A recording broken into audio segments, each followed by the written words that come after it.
Hi guys, welcome to my vlog. I am Coach J, and for our segment for today's video, Coach J Talk. So pag-uusapan natin dito yung mainit na pinag-uusapan ngayon sa social media, yung tungkol dun sa lalaking namaril. So sinubaybayan naman natin, nakimarites din tayo, anong pinagmulan. So ang pinagmulan, di umano, ay nasa, hindi man nasabitan yung rider na isa.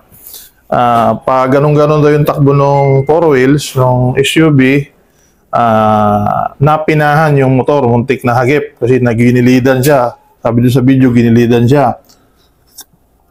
So, anong nangyari? Hinabol, nagkaroon ng habulan. Tapos nung naabutan, pinagtulong-tulungan ng rider yung driver ng SUV na may baril pala. Nung medyo nadidihado na, naisip niya nang bunutin yung kanyang baril. So pagbunot naman niya ng kanyang baril at pumutok, pinutukan niya yung kanyang mga kaaway na rider, nahagip yung kanyang asawa. Nahuli naman siya ng pulis at ang naging kaso, sabi sa Facebook din, hindi ko naman nakita yung blatter talaga. Ang sabi sa Facebook, multiple prostrated murder ang kaso. Ibig sabihin, tangkang pagpatay. Meaning, buhay yung kanyang mga nabaril. Sabi, madaming tama. Pero hindi ko sure kasi sa Facebook lang din ako tumingin. Ang sabi, ang naisang pa daw kaso ay multiple prostrated murder. So, kung yun ang pagbabasihan natin, buhay yung kanyang nabaril. Ngayon, mainit na pinagtatalunan. Ang sabi ng iba, self-defense na nangyari. Kasi kita dun sa video yung ini-upload ng iba, nung malapit yun nasa bubong, na pinagbubugbog yun nakaputi yung driver. Sabi nung iba, mahirap din daw kung ikaw may sukbit na baril tapos ikaw yung mapapatay. So ang nangyari ay self-defense, di umano yung pangyayari. So ang tanong, self-defense nga ba? Sabi rin nung iba, ang kaso daw ay homicide kasi hindi daw sinasadya ang pagpatay kung hindi naman daw siya nabugbog. O ngayon, ang tanong nung ibang nagko-comment sa atin, nag-chat sa atin, ay kung ano daw yung ating pananaw. So ito po yung pananaw ni Coach J Talk. Yung pong pangyayaring yon ay hindi pwedeng pumasok sa self-defense dahil justifying circumstances ng self-defense ay meron po doon tinatawag na excessive force. Equal force lang dapat. Halimbawa, sinusuntok ka lang, pinagbubugbog ka. Dapat suntok lang din yung mga gamit mo. Kaya may panghampas ka lang. Equal force, hindi masyado mataas. Kasi yung baril, deadly force po siya. Yung suntok, empty hand po siya.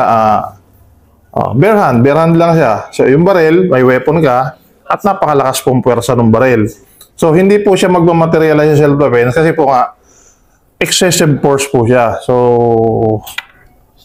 no go, cannot be. Next po ay ang sabi ay homicide daw po ang kaso. Hindi naman tayo abogado, kaya lang yung tama po kasi nung isa, kung pagbabasihan natin yung kinaso, prostrated murder. Ibig sabihin, buhay, no? Hindi siya namatay, hindi nga naging prostrated homicide. Kasi bakit hindi naging homicide? Kasi po ang daming tama nung isang binaril niya. Saka yung pagbunot mo pa lang ng baril, tinutok mong ganon, ano na po yun?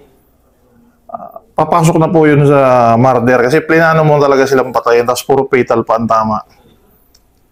Ang rules po kasi sa paggamit ng baril na sinusunod din ng mga pulis, ng mga militar, kasi sila din naman yung may mga baril. So kung ikaw, civilian, at nasasakop ka sa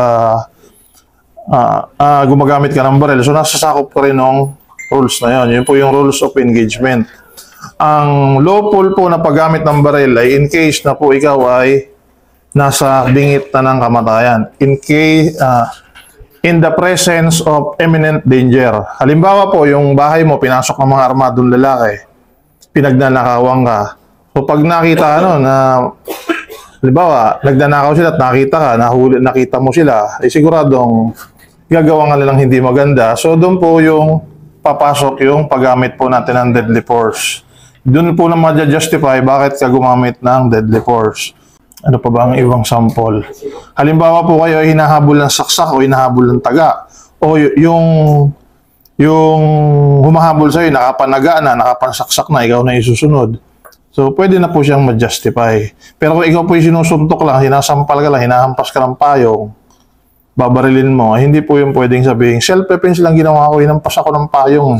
Self-defense ginawa ko, sinapak ako eh. Alam nga namang magpasapak ako, di binaril ko na. Hindi po yung papasok sa self-defense. So, yun lamang po. Maraming pong salamat.